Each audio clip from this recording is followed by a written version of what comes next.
Hello, everybody. Happy to meet you guys today once more. We are going to talk today about racism in Canada. The title of my presentation is Enough with Racism and Discrimination of Migrant and Indigenous People in Canada. Discrimination and racism is a topic which is complex and is deeply rooted in our history of colonization, during which racialized people were discriminated and badly treated by the occupation forces or the colonization actors. In Canada today, the racism is still exists and it is practiced not in the same way in those days, but in another form.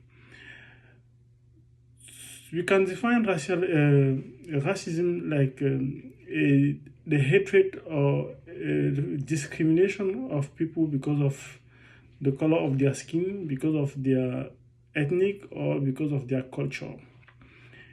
Today, we will concentrate mostly on the discrimination of migrant and the indigenous people. In Canada, we have many types of racism, or many types of discrimination, many forms of discrimination practice in Canada. The first and the major one is systemic discrimination.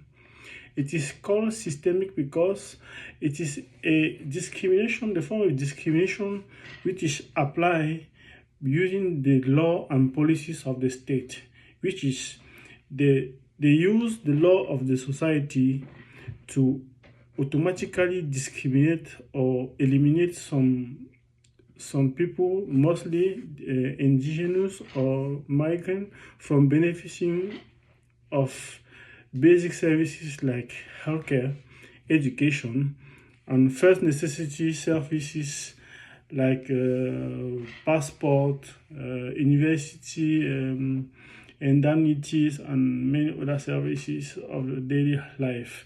And this is encouraged by the law. One most used example is the police action.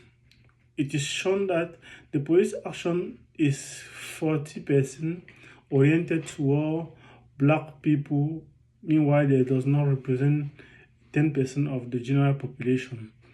It is also shown that 40% of the penitentiary inmates are made up of indigenous people in the federal penitentiary. Meanwhile, they do not represent 8% of the general population of Canada.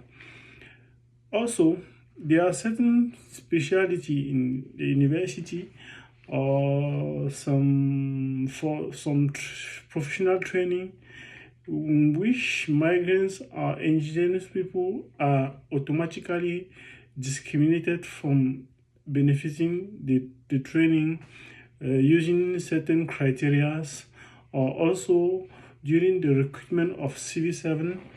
Immediately when they read the name that sound migrant or indigenous name, they are automatically rejected and they are not called for interview. Or even when they are called for interview, specific criteria are used to eliminate them automatically. A part of systemic racism, as we were talking before, we can also talk of cultural racism. Cultural racism is the rejection of people, of an individual or a group of people because of their belief. In Canada, the most used is against Muslim and indigenous or black people.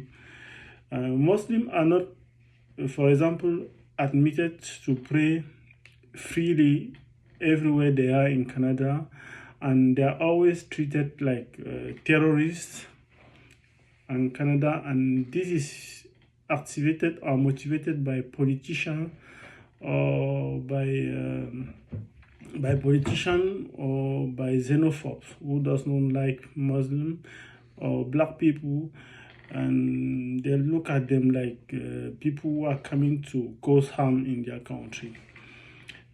Also, we can also cite individual racism, which is a form of racism that is oriented toward a specific individuals because of it can only because of the color of their skin, mostly against black people who are not like some people who say they are smelling. Some still look at them like monkeys. Some call them slaves. This is due to the history of what happened in those days. So this is not it should not be confused with systematic racism. It is not systematic. Not all Canadians are not racist. There are very good people in Canada who welcome immigrants and indigenous and treat them well. So policies have to be changed to resolve the problem, and then law have to be voted so that it guarantee the access of services by everybody in equitable with equity and fairness. So civil servants have to be recruited accordingly. Thank you for listening.